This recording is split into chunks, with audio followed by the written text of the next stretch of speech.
guard Caitlin Clark underwent further medical evaluations earlier this week. The team can confirm that no additional injuries or damage were discovered through the evaluations. Yo, what's up? It's your boy Tyrone, and today we got to talk about Caitlin Clark because sis just did what a lot of athletes be too scared to do. She stood up for herself, and she ain't have to raise her voice, post a long IG caption, or throw shade. Nah, she just stopped talking to the team's doctors, stopped giving updates, got on a plane to New York and said, "I'm taking care of my own body now. Thanks, but no thanks." Bruh, that's powerful. When you the face of the league, carrying a whole franchise, and you still not getting the support you deserve, you got every right to move on your own terms. Caitlin been taking hit after hit, literally. Injuries, stacking up, barely any rest, and a coach who trying to make her play off the ball like she just some side character. Nah, she's the whole damn show.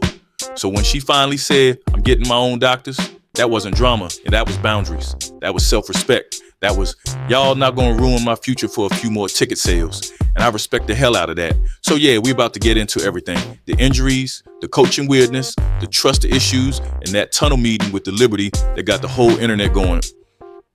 Let's break down exactly why Caitlin Clark is taking control of her own story. And why, honestly, she should have done it sooner.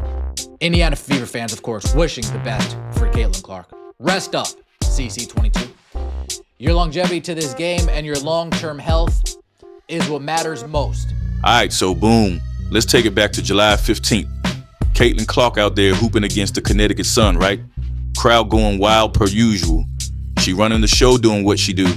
Then, out of nowhere, she pulls up, grabs her right groin, and you could see it on her face. She was hurt and mad and frustrated as hell. Now, most people just saw that and was like, "Oh, dang, hope she okay." But real ones who've been watching closely, we knew this was different. This ain't just some random tweak. This was the moment where everything boiled over. This was her, "Nah, I'm done with y'all" moment, without her even having to say it. See, what most folks don't realize is this. That injury, it was just the latest in a long line of soft tissue issues that should have never happened. She already dealt with a left groin strain, then a quad issue. Now the other groin, nah, that's not bad luck, bruh. That's a pattern. And what makes it even worse? Caitlin Clark never missed a game at Iowa. I'm talking 4 years of straight buckets.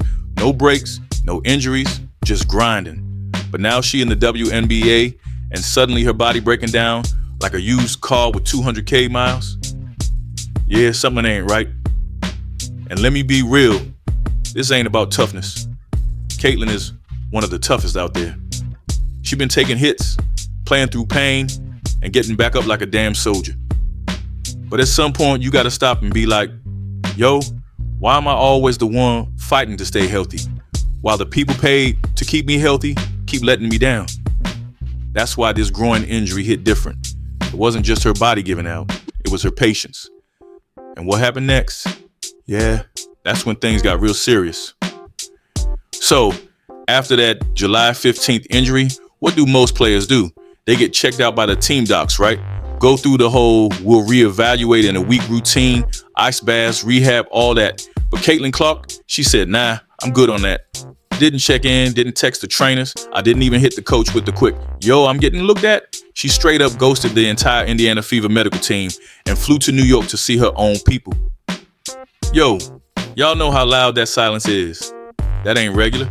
That's like showing up to your job, finding out your coworker just stopped coming in, but still getting checks from somewhere else. And the wildest part? When reporters asked Coach Stephanie White for an update, she was like, I haven't talked to the trainers yet." Huh? How your coach, the head of the squad, don't even know what's going on with her star player? That's not miscommunication. That's a whole trust breakdown, front to back. Like, you ever hit that point where you so fed up, you don't even argue no more? You just go silent, do your own thing, and let the other person wonder? Yeah, that's exactly what Caitlin did. She moving like, don't worry about when I'll be back. Worry about why I don't feel safe telling y'all anything anymore. And honestly, I respect it.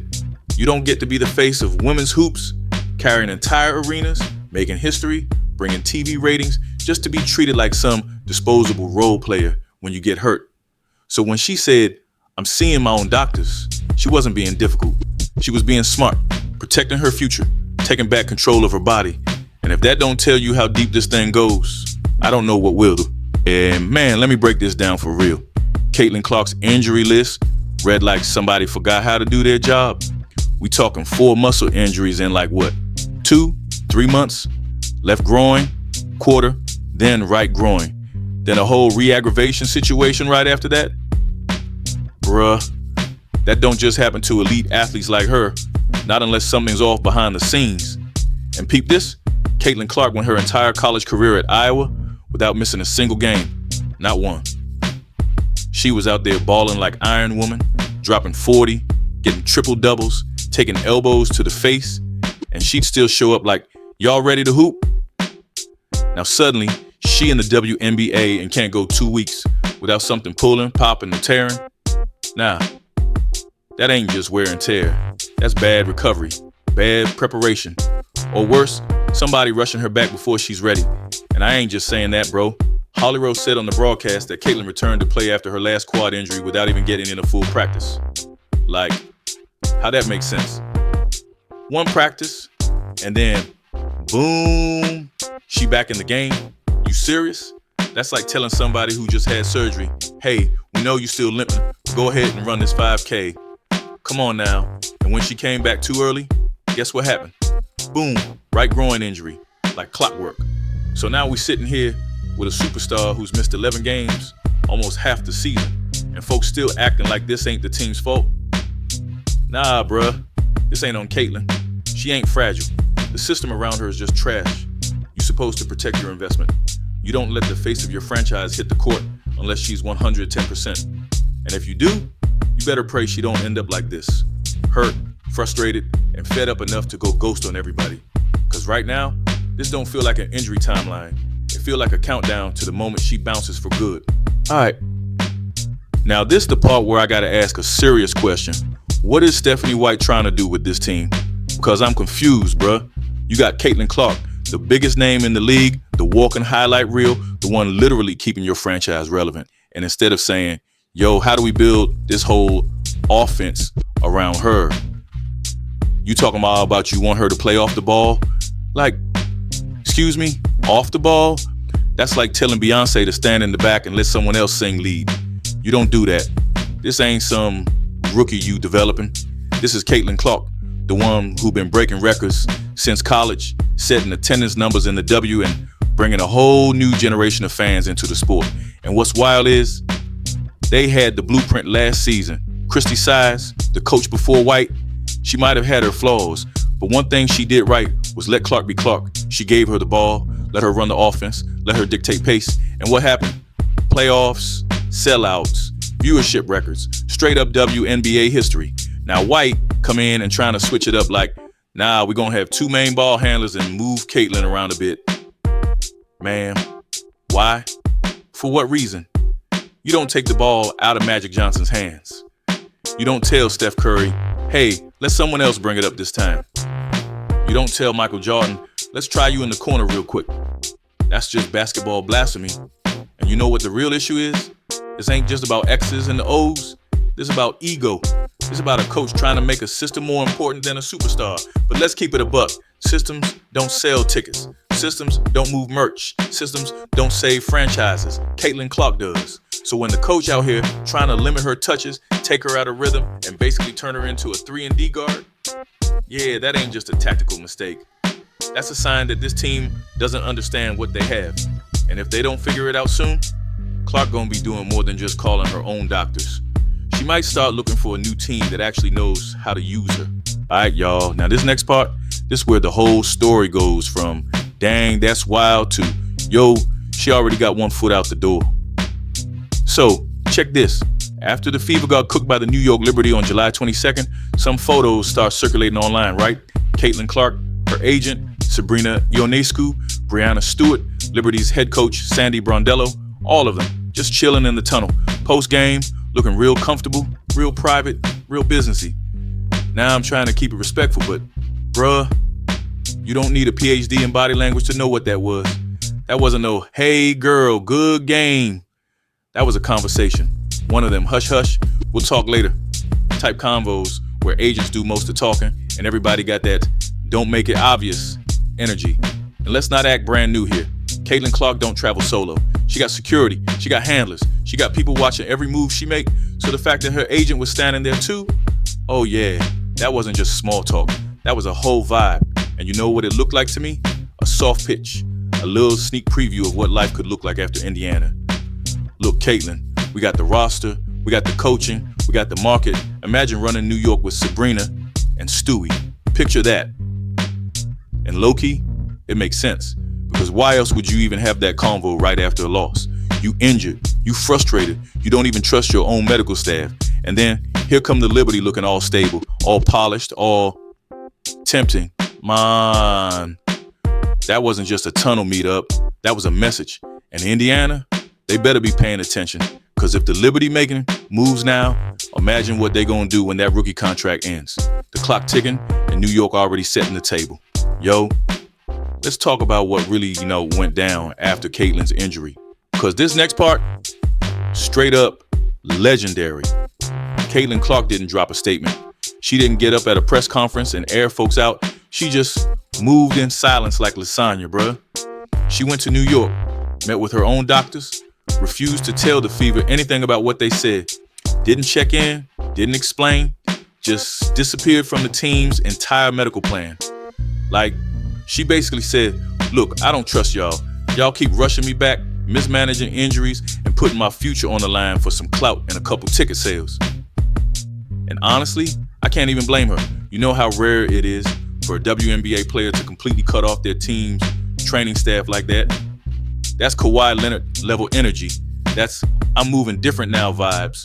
And coming from Caitlin Clark, that's a statement. She ain't just setting boundaries, she's setting standards.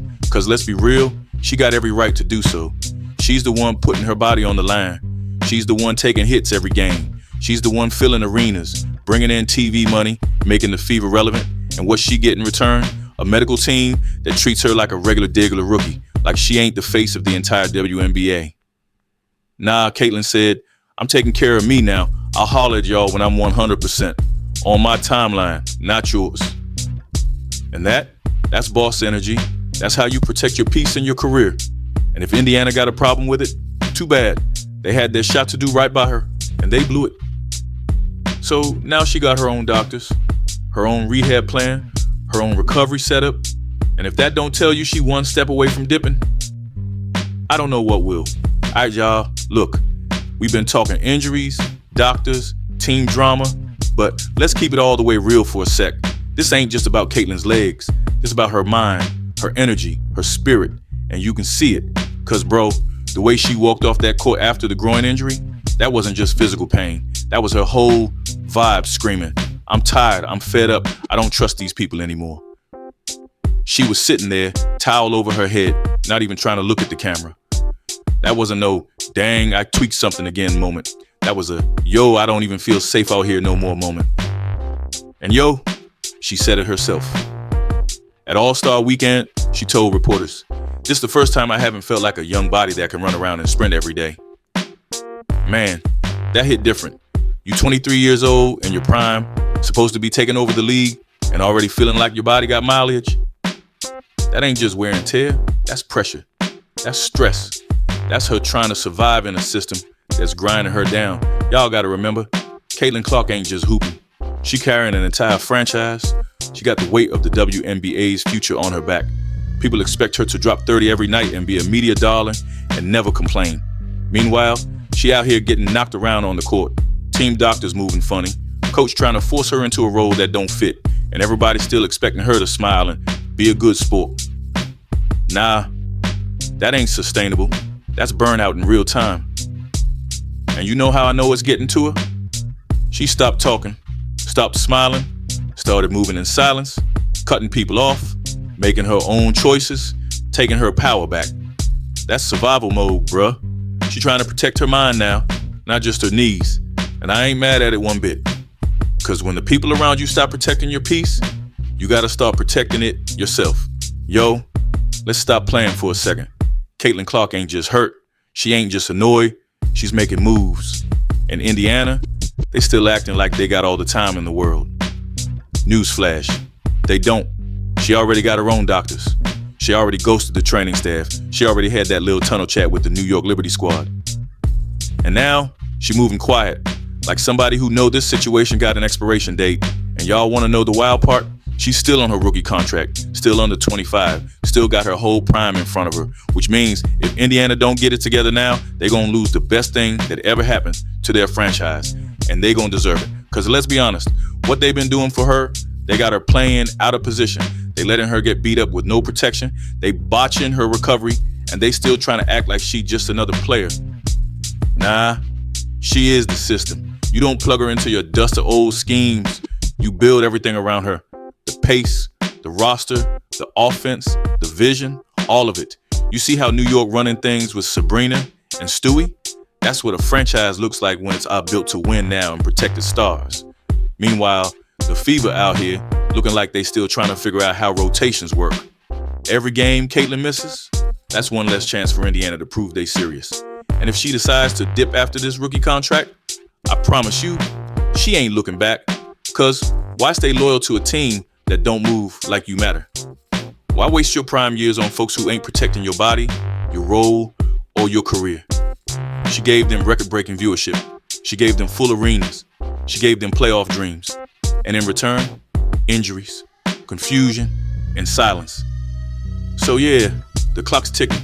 In Indiana, y'all better wake up before Caitlin Clark wakes up one day and says, I'm taking my talents somewhere that actually values me. Man, when I tell y'all this whole situation don't sit right, Caitlin Clark ain't being dramatic. She ain't causing problems. She's doing what she gotta do to protect her future. Because look, she not just a hooper. She a business. She a movement. She the reason half these arenas selling out, while folks who never watched the WNBA before suddenly locked in. And instead of treating her like the crown jewel she is, Indiana acting like they don't know what they got. That's dangerous, bruh. You don't get too many chances like this in sports. When you got a generational star, a once-in-a-lifetime talent, you move heaven and earth to keep her happy, healthy, and protected. But the Fever, they moving like they replaceable, like they got time. They don't. Caitlin's already showing the signs, moving quiet, doing her own thing, pulling back from the people who's supposed to be in her corner. And when that trust gone, it's gone. So yeah, y'all can call it petty or dramatic or just part of the game. But to me, this is self-preservation. Caitlin Clark ain't waiting around to get hurt again. She ain't letting the system break her down. She taking control. She's setting boundaries. And if that means leaving the Fever in the dust, then so be it. Yo, if you still watching, drop a comment and let me know. Do you think Caitlin should stay loyal to Indiana, or should she pack her bags and go somewhere that actually knows how to handle greatness? Hit that like button, subscribe if you're rocking with the vibe, and I'll catch y'all in the next one. It's your boy Tyrone, and I'm out.